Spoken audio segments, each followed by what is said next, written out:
All right, 2.1, call to order. I will call the California Military Institute regular board meeting to order at 5:48 p.m.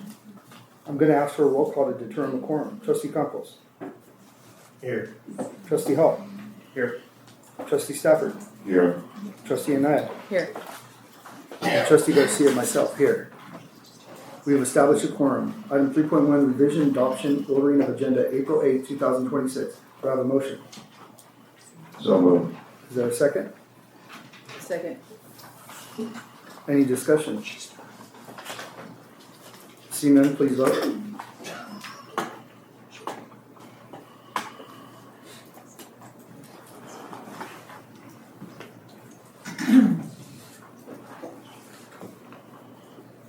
Item 3.1 passes 5-0. Oral report, student representatives to the Board of Trustees.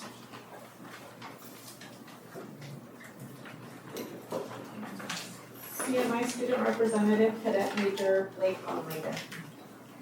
Good evening. My name is Cadet Major Almeida from the California Military Institute. To start off, we had our ASB open house, where students could come investigate and see if ASB is the right fit for them. We also had some awards, with our 5th and 6th graders earning awards in ELA, math, and science, based off their state testing scores from the previous year. While we didn't have a whole lot of school activities, we did have some important military activities. So I'll be handing it off to Cadet Command Sergeant Major Allison Young. Thank you. On March 25th, 2026, CMI took part in the annual general inspection and ended up getting a superior unit rating for our performance. Coming up on April 12th, 39 of our cadets from our drill team will be going to Los Alamitos training base to compete in the drill competition against other brigades. And now onto our Rough Rider Sports, Cadet Captain Shirley Palomar. Good evening. My name is Captain Shirley Palomar from the California Military Institute, and I will be going over our sports section for the month of March. Our boys volleyball and baseball team have been working extremely hard this past month, as well as our boys track team, which delivered an outstanding performance in their 400-meter race, as well as our girls softball team, which have won all their games for the month of March.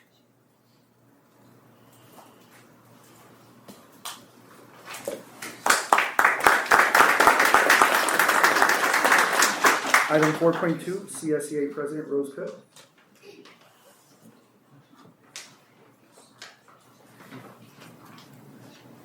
Good evening, President Garcia, board members, superintendent Dr. Rao, and leadership team. I'd like to share a brief update that we are currently preparing for and are excited to begin negotiations for our 2026-2028 Successors Collective Bargaining Agreement. We look forward to a process that supports our staff and benefits our students. Thank you. 4.3, CMITA President Angel Love Behrens. Good evening, President Garcia, Superintendent Arao, board members, and cabinet members.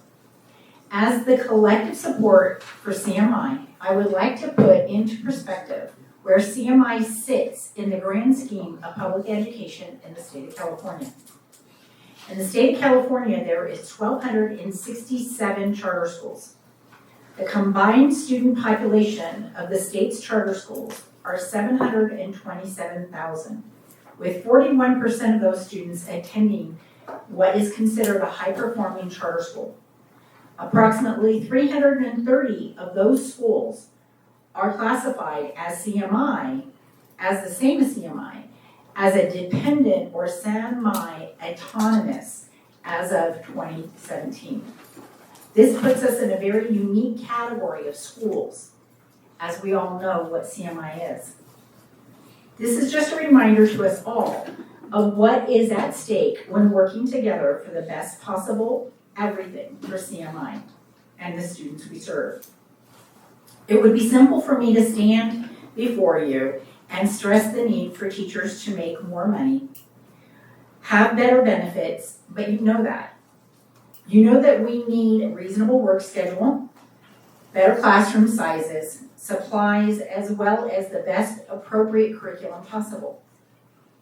What you may not know, our contract is not always clear. We struggle with having clear enough language so that when someone else reads our CBA, they can interpret it with the same spirit and intent it was negotiated in. We are bound to only 2 sunshine articles that we present early in the year to meet the deadlines of negotiations. However, this year, we have been put between a rock and a hard spot. To resolve critical issues, we need to open a particular article, but that is not an article we expected to need to revisit this year. Dr. Williams is doing her best to work with us, and we appreciate it greatly. With a solution-focused outcome, I hope that this gets resolved before our next board meeting. Another growing concern is the decline in the respect for teachers among students, and unfortunately some parents. Interruptions, talking back and disregard for classroom and school rules creates tension and reduces the effectiveness of instruction. Respect is not just about authority. It is about creating a safe and supportive space where everyone is respected and can learn. Inconsistencies in enforcing rules can contribute to discipline problems. When expectations are unclear or consequences are uneven, students may feel less accountable for their actions. Though CMI does a great job in recognizing and rewarding respect, effort, and responsibility, we fall short in a consistent and reasonable chain of discipline. Discipline issues in classrooms are real and growing, but they are not impossible to address. With cooperation, consistency, and a focus on respect, we can create classrooms where learning thrives and every student has the opportunity to succeed. We're not placing the need of the one that we need to discipline over the 30 that are waiting to learn. On an additional topic, I would like you to know about teachers on our site are very torn about the path forward regarding moving to a block schedule. I've set out a survey with nearly dead even results for and against. If the intent of the charter is to continue to move forward with a block schedule for CMI, then I need to strongly urge the charter to proceed with the accurate legal steps required to make the change. This proposal has been presented with less than transparency and forthcoming information. This has led to confusion and a strong discord between my members. As the Board of Trustees, you set a standard for those who work for you and with you. You trust that your superintendent, Dr. Arau, follows your standards and in turn sets standards for those he trusts to follow his standards, those who hold the various cabinet posts and others that work alongside him. They set standards for those who work with them and for them. Dr. Dotson sets the standard and expectations for our classroom, as well as the environment on CMI campuses. As teachers, we do our best to follow these standards. We have standards for our job expectation, reporting to work on time, being respectful, courteous to our supervisors, coworkers, fellow staff members, and especially to our students and parents. This at times is easier said than done. Though we can do everything we set the standards, we can't, my apologies. Though we can do everything within our powers to set those standards for students and behavior and enforce service, integrity, and respect, we cannot do it alone. We need to support, especially of our administrators who set the consistent and equitable standards that are the boundaries of the expected behavior of our students. As each certificated staff member does their due diligence in setting the tone, standards, expectations for our students, we appreciate the support you all give us in every day and every action you take. Thank you.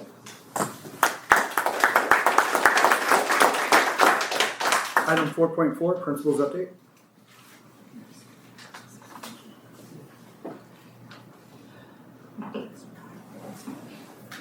Good afternoon, President Garcia, board members, Dr. Rouse, cabinet members, fans, and friends. I have a short presentation today because Dr. Williams is going to take a long time. I have no heartburn with throwing people under the bus. All right. This is our enrollment as it stands as of today. Once again, you can see our enrollment numbers are still declining. I think we lost 2 students over the break. I don't know why, but we lost 2 students over the break.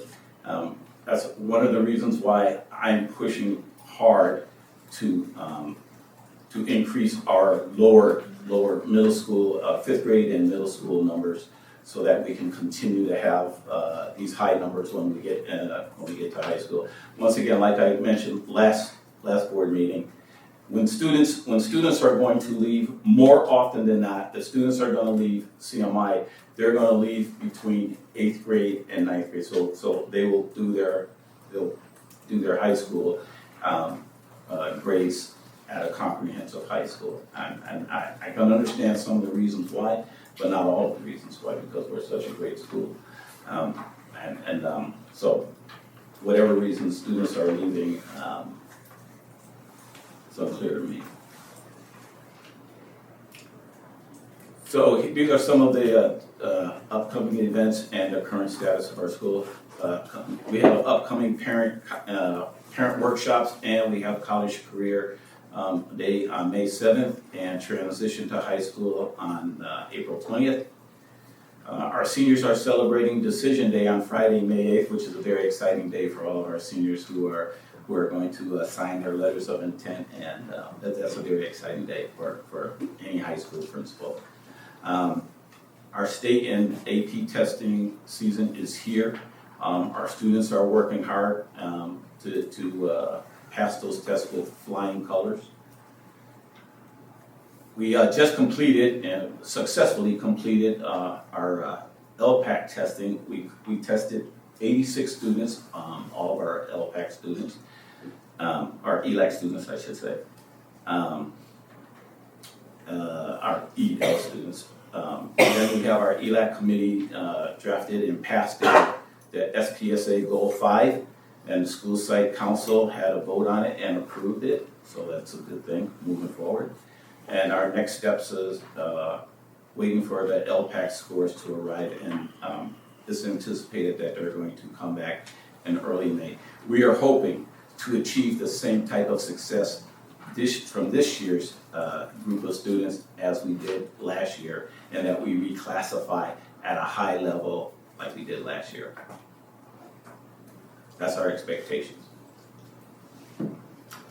I attended the CASA conference with 4 of our school parents, 2 of our teachers, one of them is here right now, and of course our family liaison. It was a very good conference in Anaheim. I think we gleaned a lot of good information from that conference, and at our next staff meeting, myself and the 2 teachers who attended will be presenting what we learned at that conference to the rest of our staff. Upcoming events, once again, May 13th, we have our pass and review. I am absolutely going to send an invitation to each one of you, and to Alfredo, because yesterday he told me that I'm not inviting him to stuff anymore. What? I believe he said that. And then on April 20th, we have our 8th grade parent workshop. And then on May 7th, we have our college information meeting. I think that's, yeah. And then, of course, we have the save the date. We're asking as many parents as possible to show up for this, for the bond measure advisory committee. We want to get as many of our folks there because we know that if this passes, the extension of this bond passes, that good things could happen for CMI, and so that's our expectation, that's our hope. So we're going to get as many folks out there as possible.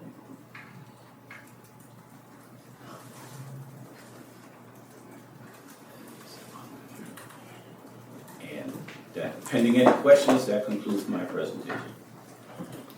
Just make sure you get us the invitations, please, to pass and review, and for sure the bond measure, please. Yes. Appreciate it. Once again, the guest speaker at the pass and review is Dr. Carl Cohn, who's highly considered as the godfather of California education. So, But didn't you take credit for that last time? I'll be in the godfather. Yes. I'm the OG. Thank you very much. Item 5.1, second interim presentation. And Mimi will do a presentation. Oh. Yeah. Good evening, Board President Garcia, board members, Superintendent Arau, cabinet, staff, and community. It's my pleasure to share the second interim for CMI. So on this next slide, you will see our LCFF calculations. I have the clicker.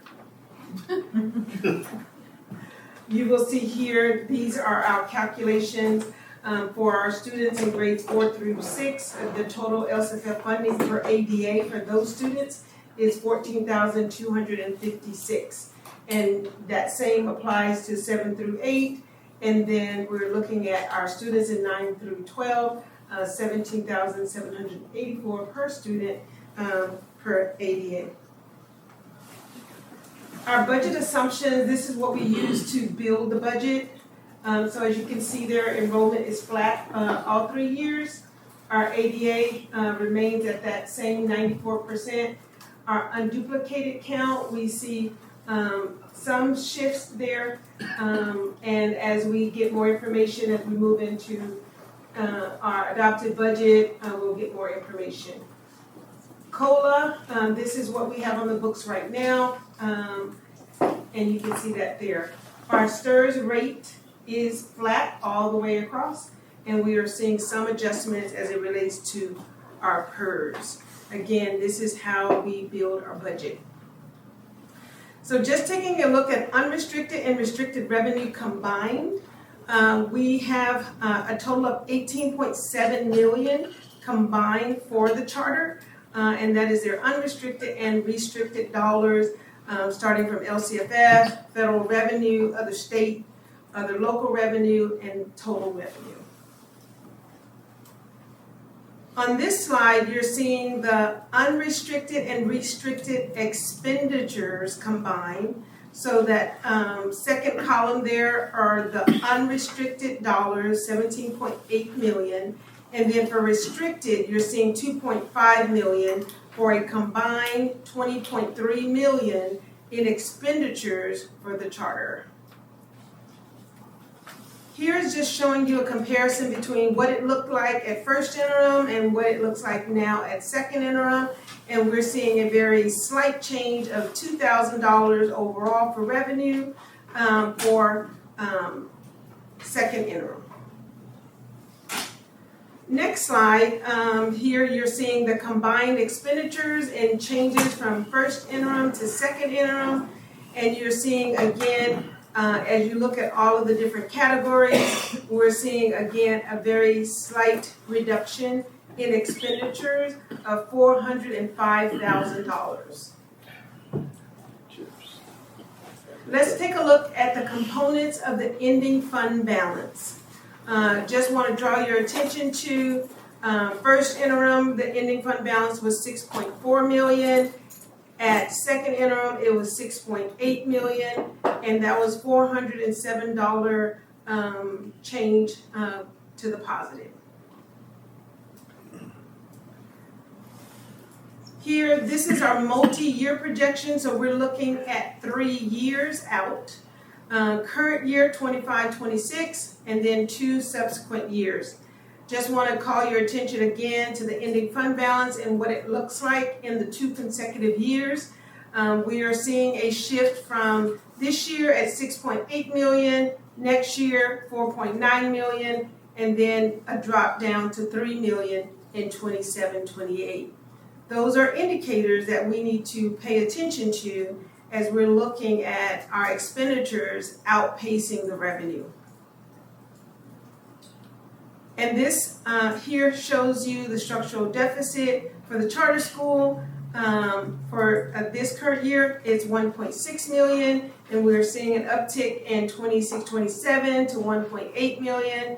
And in 27-28, we're seeing an uptick a little bit higher to 1.9 million. Recommendations for next steps and strategic considerations. I had an opportunity to share this yesterday with our CMI TA negotiating team. It's important to begin to look at the structural deficit and identify ongoing cost savings to ensure that we're not exceeding the revenue that's coming into the charter. We also need to establish a plan for one-time versus ongoing spending to ensure that we're not using one-time dollars that will eventually need to be transferred to their general fund. Right now, we are under review for our estimated actuals to ensure that our projections are accurate and closely aligned to our unaudited actuals that we will bring to the board in September. I want to thank our Director of Fiscal, Mimi, for the amazing work that she does leading the team, and everyone who helps to contribute to the work that we're doing.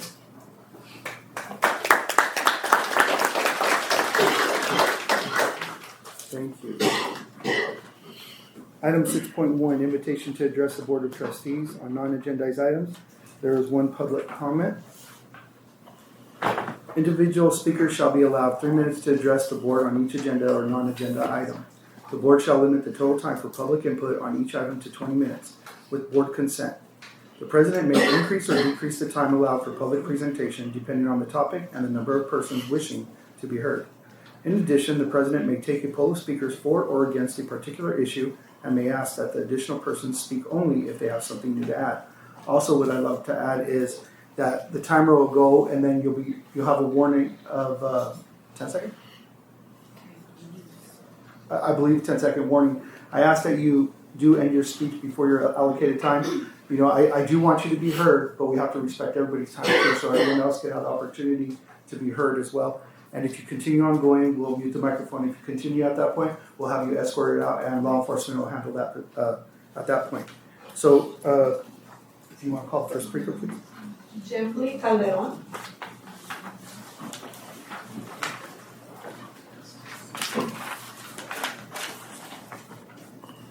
Good afternoon, everyone.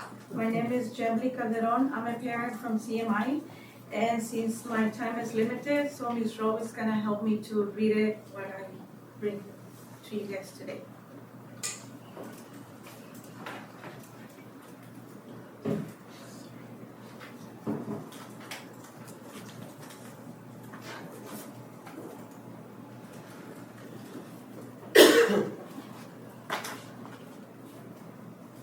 I'm here to share a concern, something that I experienced recently. I had with a staff member. While the full situation is quite detailed, I will do my best to summarize it. I came into the front office intending to meet with the parent liaison who was unavailable at the time. The staff member approached me and to assist me. Unfortunately, the interaction quickly became uncomfortable and distressing. As a parent, I am currently navigating a very challenging situation as my daughter is battling depression and anxiety.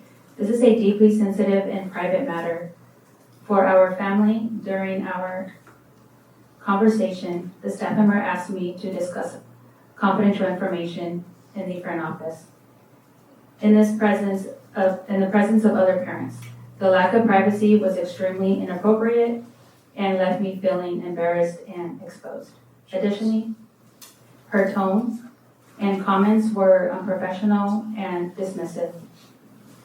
She questioned my daughter's condition by saying things such as, if your daughter has anxiety, why don't I know about it? And do the counselors even know that your daughter supposedly has anxiety? Most concerning, she stated that my daughter was just manipulating me. This comment was deeply offensive and and my daughter's situation is real. I also want to express that in my experience,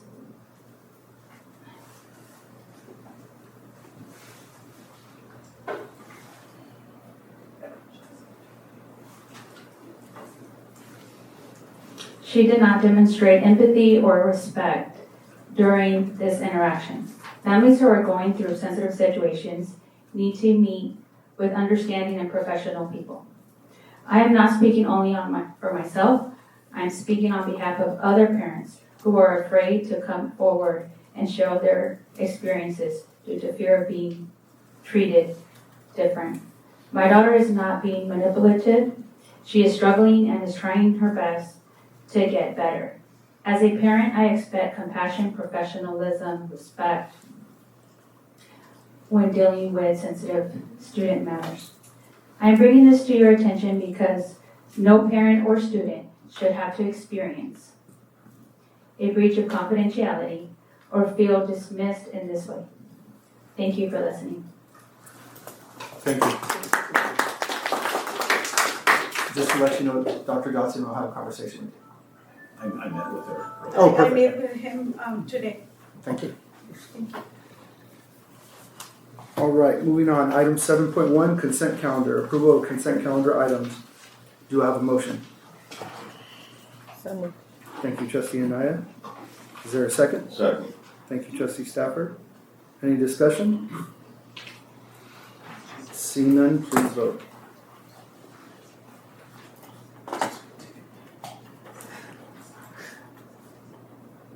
Item 7.1 passes 5-0. Item 9.1, discipline, March 2026 monthly suspension report. Action items, 10.1, curriculum, new social science course, ethnic studies, meets A through G requirement, G. There is a public comment, but I do need to take a motion first, right? Is there a motion? We have to do the motions first. So moved. Thank you. Trustee Stafford, is there a second? Second. Thank you, Trustee Anaya. Any discussion? Okay. I'm a little confused. We're motioning for public comment? Uh-huh. For any type of discussion, so the public comment will be. Oh, okay.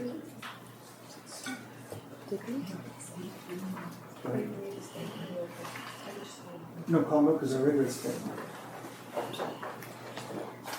Matthew Jones. Did he change the event? I read it that. And then I just get down to the. Oh.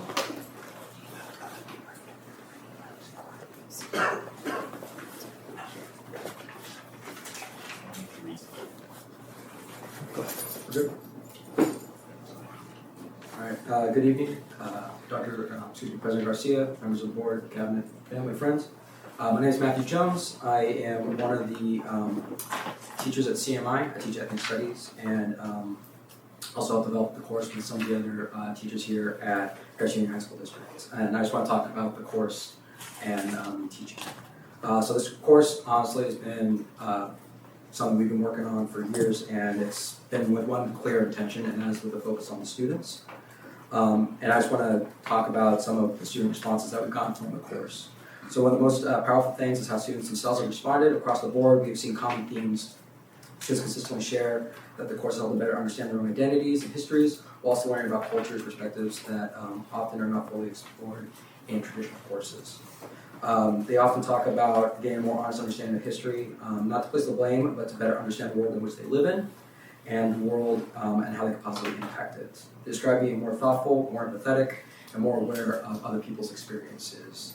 When any talk of implicit bias comes up in class, it is brought up. We're discussing it.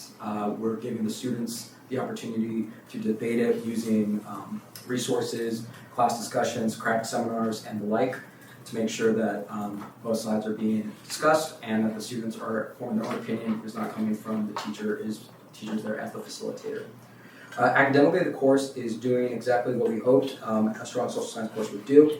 It prepares students for college level work and building skills in critical thinking, reading, discussion, and analytical thinking as well. With also the course being offered as a CalGETSI course, I could speak from experience, someone that has used the iGETSI, which is now CalGETSI. that really prepared me for college, going to UC Riverside, and I felt like I had a leg up, and I went in extremely prepared to excel in college, and that was through the work of the iGETSI, now the CalGETSI. And this course is something that would help prepare students to take that course through the CalGETSI as well. Another strength of the course is how it connects the national history to our local community, and that's something we've done as well to make sure that the students are learning more about the local community here in the Riverside and San Bernardino County areas.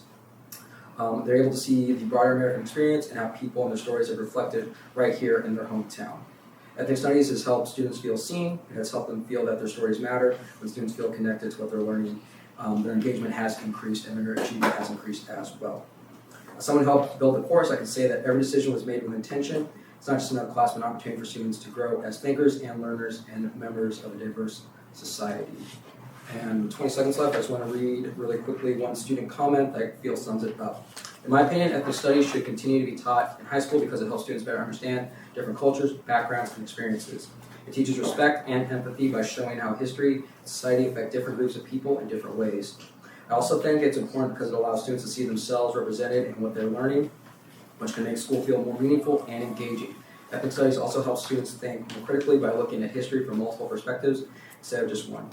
Overall, I believe it prepares students to be more aware, respectful, and informed individuals in a diverse world from one of my students. All right. Thank you for your time and attention in this matter. Thank you. Do you mind emailing us a copy of that student statement, please, the entire board? Yes, I believe you guys may have gotten it. It was from the slides. I think everyone got it, but I'll make sure that you guys get a copy as well. Thank you very much. Okay. I think I got access to it today. Yes. Thank you. Okay, perfect. You gonna say something? Oh, I was going to say, if that's what the teacher Donna from, did you send me that? Okay, that's what I forwarded to you. So you already get that. Yeah, you already get all the information because I promised the teacher that I was going to share with you. Any more discussion on item 10.1 curriculum? Oh, pardon. Two more. Okay. Two more speakers. Tommy Wakefield. Thank you. Thank you.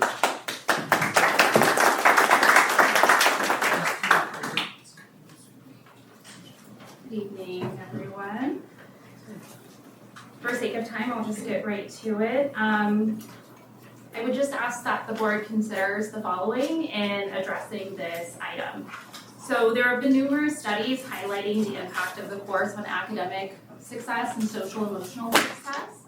And so I would ask that since we've had it as an elective for 2 years, that the board does that research on our actual students who have taken the course to see what the impact has actually been rather than anecdotal or potentially biased opinions for or against the course.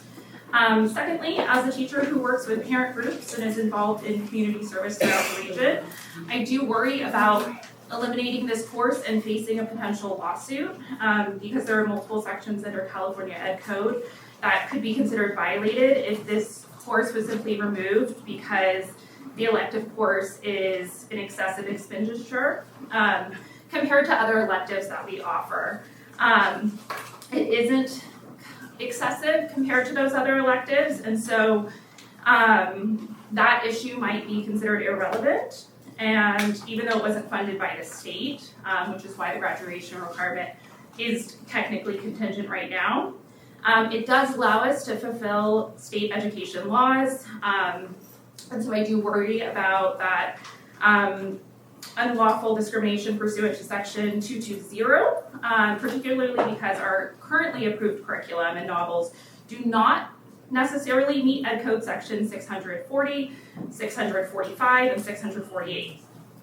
Another thing I would ask is rather through a political lens, which I believe many people tend to do with this phrase, this course, I would ask that you look through a literacy lens. As an English teacher, we have students coming to us with very below grade level literacy skills.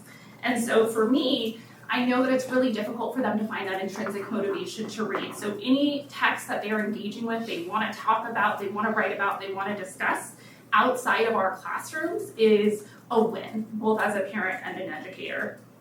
And lastly, I would just say as well, we are preparing students for college, for military, for career. And so if we look at publications, for example, by the Army War College, by the Marine Corps University, they use the words of cultural competence. and how we are sending soldiers into war, and they are not culturally competent in not just the language, they specifically delineate between language and cultural competencies, and this is one of those things that the course provides. There have been military reports saying that we are at a disadvantage in our country because we are sending troops in who don't necessarily have these skills built in, so they are taking separate courses in the military to do this, and so high school would provide that through this course. Thank you so much. Thank you.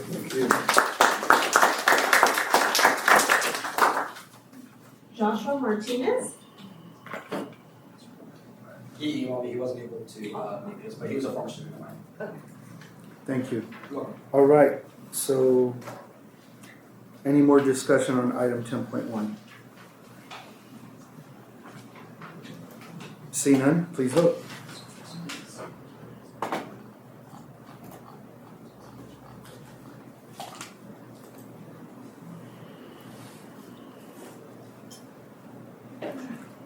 Passes 5-0. Item, yes. Item 10.2, business authorization for purchase orders above $50,000 April 2026. Do I have a motion?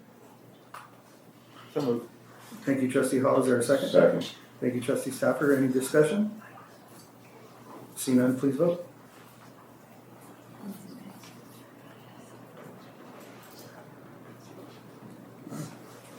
Passes 5-0. Information items, 11.1 curriculum, revised mathematics course, computer science discoveries, formerly known as discrete mathematics and algorithms, pending A through G approval. 11.2 curriculum, new career technical education course under the I've just been doing this all day, haven't I? Oh my gosh. Under patient care, sports medicine pathways, RCOE, applied sports med lab, pending A through G approval. Item 12.1, other items by the superintendent. Thank you, President Garcia. I just want to say congratulations to all the students at CMI and the staff, to say thank you for the excellent education that you're providing. And thank you for completing the LPAC. That is a big accomplishment. That's wonderful, right? And we are excited, looking forward for those results to see how many students improve 1 or 2 levels and how many are going to be reclassified. I am confident that we are going to have wonderful results there. Thank you. Thank you. Item 13.1, other items by the Board of Trustees. Trustee Campos. First, I'd like to start because I think last month, kind of the way that the commentary went, I think my comments were ill-timed. So I want to apologize to the CMI staff. When we were discussing, obviously, the sensitive topic, I was kind of mentioning the discipline thing and all that stuff, not specifically to CMI. It just happened because the conversation was coming up, but it was just in general. But it just happened during, so I didn't want anybody, the staff or Dr. Dotson, to think that those comments were directed at CMI. It was just kind of, that was what was fresh in the moment, and that was kind of addressed. So then I thought about it afterwards, and I was like, I probably should call them, and I don't want them thinking that was a direct, but life kind of gets crazy and busy, and I didn't do that. And I figured that, I did it in public, so I should probably, have that apology in public. So I don't know if it was, I don't know how it was interpreted, but I just want you to know that wasn't the intent for CMI. It was just in general with staff. And a couple of other things. Number one, thank you for what you're doing. We see the numbers, and I know that for us, we have to look at, hopefully building extracurriculars. Because I understand, when students leave, they go to the full comprehensive because they offer, football, baseball, and they have more money and budgets to do that. And so obviously, we're here to try to support that, to grow the community at CMI, and to make sure that that's kind of where we're putting our energy, so that we can maintain those students, not only retain them, but attract them. Because you're right, in middle school, people make decisions. And they're like, hey, you know what? You got a kid who is good athletically. Well, they're going to do what's best for their children, and so you can't blame a parent for that. I think a lot of parents go to CMI because it's what's the best for their children, and then if they keep the 4 years throughout, they have a great experience, and we've heard nothing but great things from the CMI parent community. So, I do want to mention that. And I will mention one comment to Angel. So I'm a CTA member, and one of the things that I've understood with kind of the where we're at, unfortunately, willful defiance was heavily pushed by CTA. And if you look back at kind of some of the history of what happened with that, it tended to then alleviate some of the disciplinary stuff, because then they connected it to the dashboard, and then it was like, holy cow, like nobody wants to hurt their dashboard score. You can't discipline anybody for anything, and so it's just kind of where we're at in public education. But I think that I think hopefully in the near future, I think there'll be some change with all that, and obviously it's supporting, having admin support staff, and us, finding ways and strategies to deal with students to hopefully avoid that kind of behavior. But I know that that's just a reality in today's public education. And to those, I wanted to also address some of the ethnic studies stuff. For us as a board, and I know, and this is, when we're looking at classes, and we have a certain amount of money, and so, we have to make decisions on what we're going to do. And so all we were doing, and I know that Ms. and I, we had a conversation with our curriculum instruction, and we just had a couple questions. It was never the intent to eliminate the program. It was just kind of, hey, let's get more information, because we either have to do one of two things: we invest in the program, or we divest from the program and we find something else that's better suited for our student populations. And so it was a great conversation. I think we got a lot accomplished.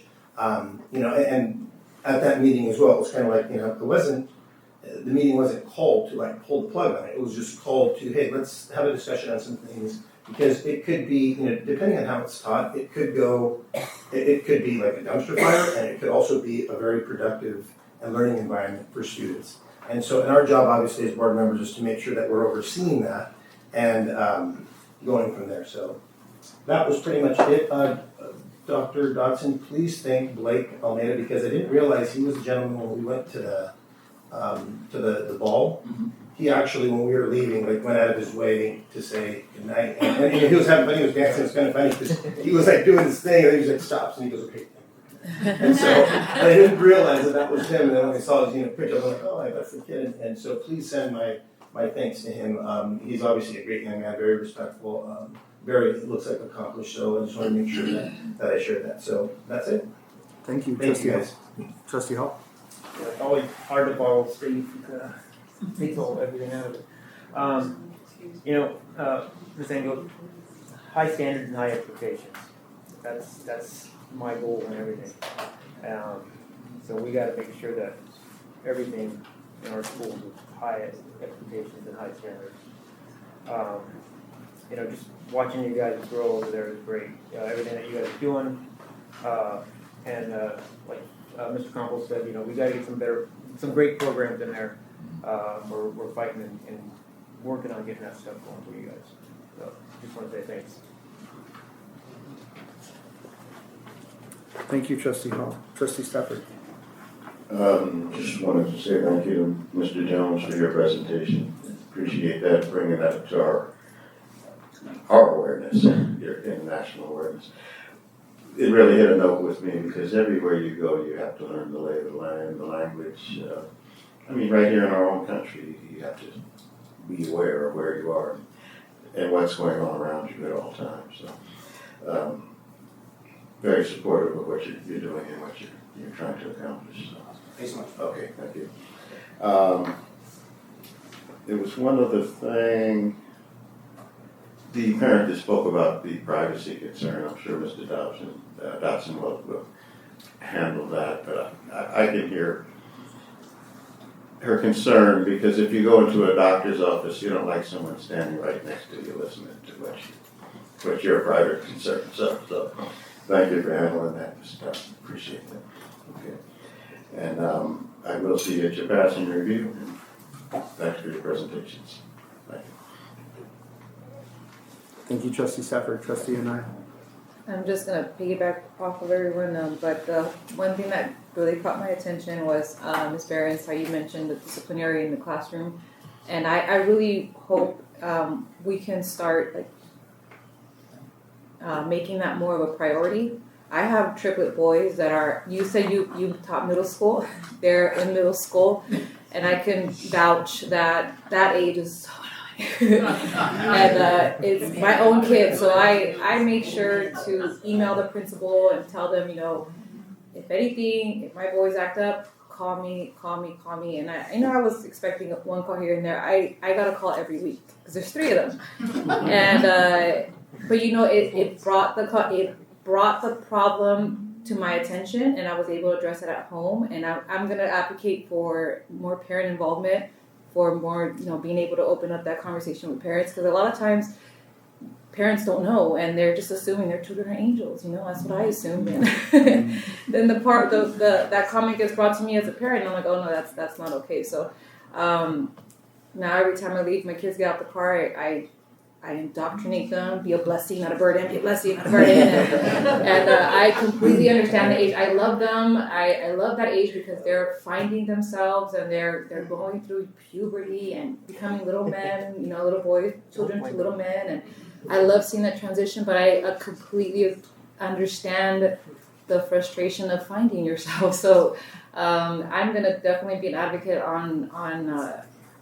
hopefully we can find a way to also involve parents where, even if it's just a brief phone call, 2-minute or a message, like, hey, your child did this. And if we're consistent with involving the parents, I believe there could be a change. Because I know my children, and I keep emailing the principal, like, don't be afraid of over messaging me, like any little thing. And then I have seen an improvement in their behavior, in their grades since I've reached out.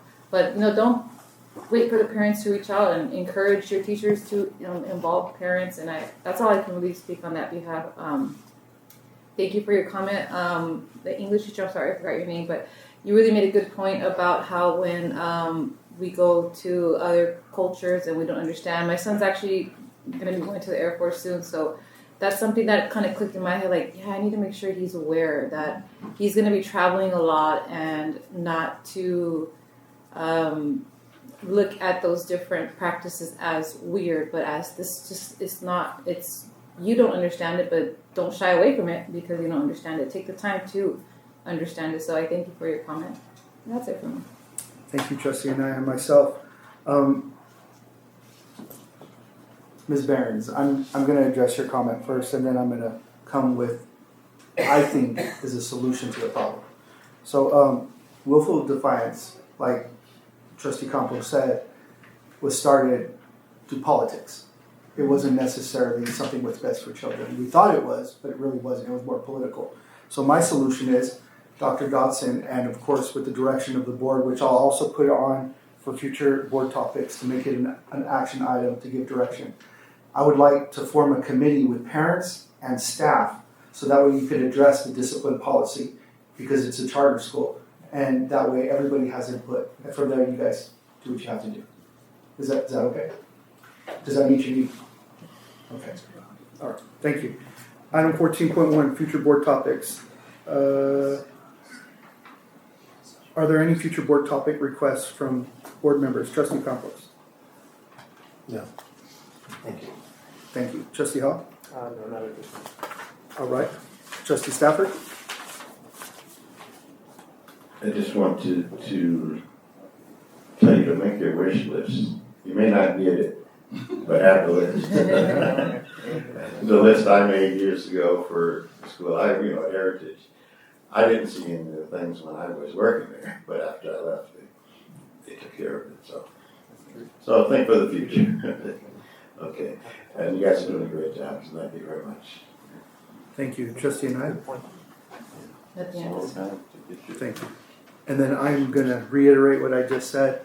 For the future board topic, I would like as an action item to give direction to Dr. Dodson and his staff to form a committee including parent volunteers, I don't know how you want to do it, and staff to form a committee in regards to discipline policy, to create discipline policy.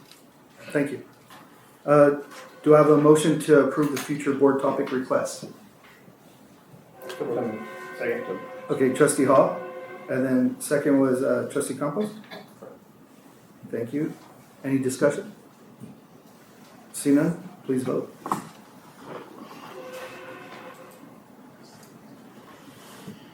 Item 14.1 passes 5-0. 14.2, adjournment of the regular meeting of the California Military Institute for April 8, 2026. Do I have a motion? So moved. Thank you, Trustee Hall. Is there a second? Second. Who is that?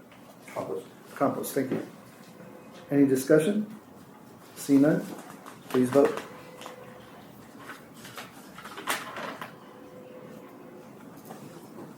Item 14.2, we are adjourned. It passes 5-0. We are adjourned at 6:39 p.m.